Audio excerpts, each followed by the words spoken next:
नमस्कार। G20 की तैयारियां पूरी हो चुकी हैं। अब बस घंटे गिने जा रहे हैं कि कितनी देर में अब निगोशिएशन शुरू होते हैं, समिट शुरू होता है, शिखर सम्मेलन शुरू होता है। जो डिग्निटरीज हैं उनका आना शुरू हो चुका है और अब 8 तारीख को सभी लगभग आ जाएंगे और उसके बाद शिखर सम्मेलन शुरू होगा और एक तरह से ये उत्सव का सा माहौल हो गया है। मैं कादम्बिनी शर्मा हूं आपके साथ, मेरे साथ मेरे सहयोगी उमाशंकर सिंह हैं और हमारे साथ इस पर बात करने के लिए, इस G20 समिट पर बात करने के लिए एक बेहद खास मेहमान है। हमारे साथ मार्गरेट मैकलाउड जुड़ी हुई हैं, प्रवक्ता हैं, हिंदुस्तानी प्रवक्ता हैं अमेरिकी विदेश मंत्रालय की। मार्गरेट, आपका बहुत स्वागत है। धन्यवाद।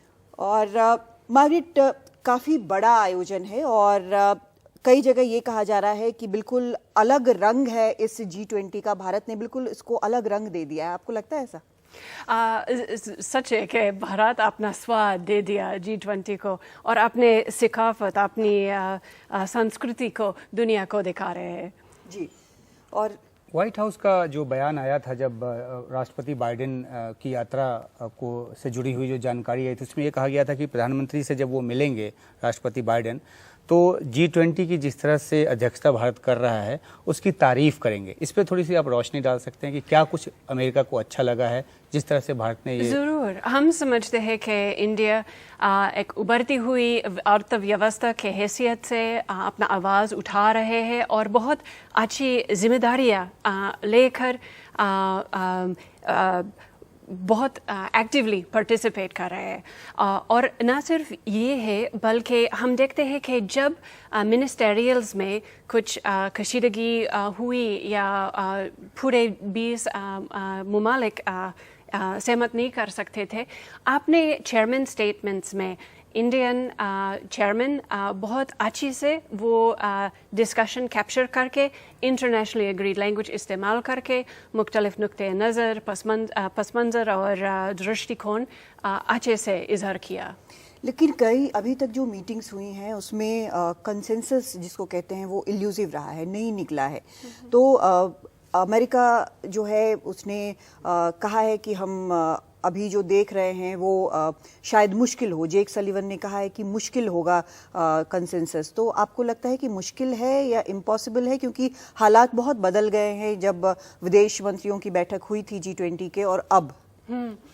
मुश्किल तो है, लेकिन मैं नहीं कहूँगी कि नामुमकिन है और हमारी काफ़ी आशा है कि इस शिखर सम्मेलन में हम बात करके दुनिया के सबसे बड़े मुश्किलात, चुनौतियाँ के बारे में बात कर सकते हैं, ख़ास करके वैश्विक गुर्बत और कैसे युद्ध और जंग आर्थिक क्षेत्र में असरात पड़ते हैं।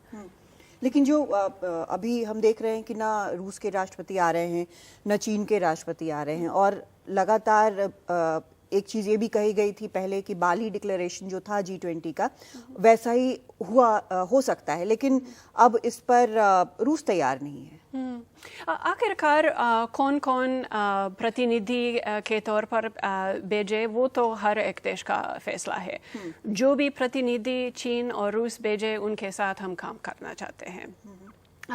जब आप कह रहे हैं कि सूरत हाल बदल रहे, मैं इस मिसाल देना चाहती हूँ उदाहरण के तौर पर कि देखिए, रूस ना सिर्फ ब्लैक सी ग्रेन इनिशिएटिव से निकल गए जिसके तहत यूक्रेन अपने अनाज निर्यात कर सकते थे, बल्कि उनके अनाज के गोदामों पर ही हमला किया करते हैं और ये तो वैश्विक मंदी पर असरात पड़ती है और अनाज की महंगाई में कौन नुकसान पहुंचाते हैं? दुनिया के गरीब तरीन लोगों हैं। लेकिन मैकलाउड जी, एक दूसरा पहलू भी है इसका। रूस का ये कहना है कि जो ग्रेन डील से वो निकला वो इस वजह से निकला क्योंकि उसके हित का जो बात थी वो नहीं हो रही थी। उसके फर्टिलाइजर्स, उसके ग्रेन्स को नहीं जाने दिया जा रहा था, जिस तरह की पाबंदियां उस पर लगी है। क्यों मैं इसलिए सवाल पूछ रहा हूं क्योंकि कभी भी कोई समझौता होता है तो दोनों पक्षों को एक एक कदम पीछे खींचना होता है। तो रूस भी अपनी मांग पे अड़ा हुआ और G20 कहीं ना कहीं दो खेमों में बट गया है। हाँ, रूस के बातों से मुतफिक नहीं है क्योंकि हमारी पाबंदी जो रूस पर है वो ह्यूमैनिटेरियन आइटम्स पर कोई ताल्लुक नहीं है।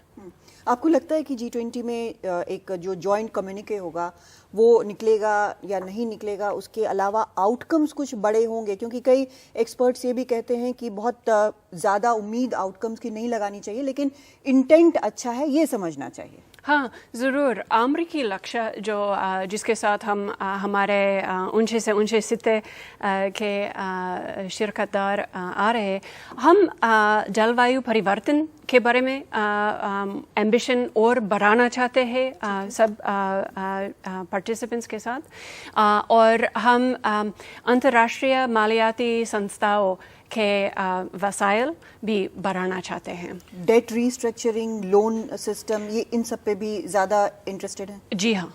और G20 के साथ साथ जो बायलैटरल है वो भी काफ़ी अहम है, और काफ़ी लोगों की निगाह इस बात पे है कि जब जो बाइडन यहाँ पे आते हैं, प्राइम मिनिस्टर मोदी से मुलाकात करते हैं, जो मोदी अभी जून में ही गए थे अमेरिका, काफ़ी अच्छी बात उस समय भी हुई। तो बायलैटरल से क्या आउटकम निकलने की आपको उम्मीद है, या क्या आप सोचती हैं कि किस तरह से यहाँ पर ये बायलैटरल जो है एक अच्छा नतीजा देकर जाए? हाँ, जाहिर है कि अमेरिका और इंडिया के संबंध जो है वो बेहतर से बेहतर होती रहती है, और हमारे तावन बड़े पैमाने पर हो रहा है, जिनमें से क्रिटिकल इमर्जिंग टेक्नोलॉजीज़ है, शिक्षा है, स्वास्थ्य है, और हम देखते हैं कि हिंदुस्तान के आबादी, उनके ज्ञान, उनके एनर्जी और यूथ, वो तो वो ताकत तो जाहिर है, और हम इंडिया के साथ सहयोग करने के लिए तैयार है।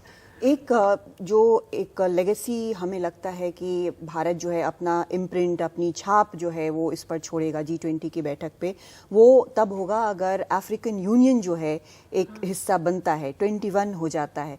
अमेरिका इसको सपोर्ट करता है, और क्या अमेरिका को लगता है कि इससे बहुत कुछ बदलेगा, एक पावर बैलेंस जो है वो थोड़ा सा बदलेगा? हाँ, मैं उस फैसले के बारे में कोई ख़ास ऐलान नहीं है इस समय पे, बल्कि मैं यही कहूँगी कि हम समझते हैं कि G20 एक प्रीमियर फोरम है, जिसमें दुनिया के सबसे भारी उभरती हुई अर्थव्यवस्था और विकसित अर्थव्यवस्था एक साथ बैठकर दुनिया के सबसे बड़े मसला के बारे में बात करके सबील ढूंढ सकते हैं।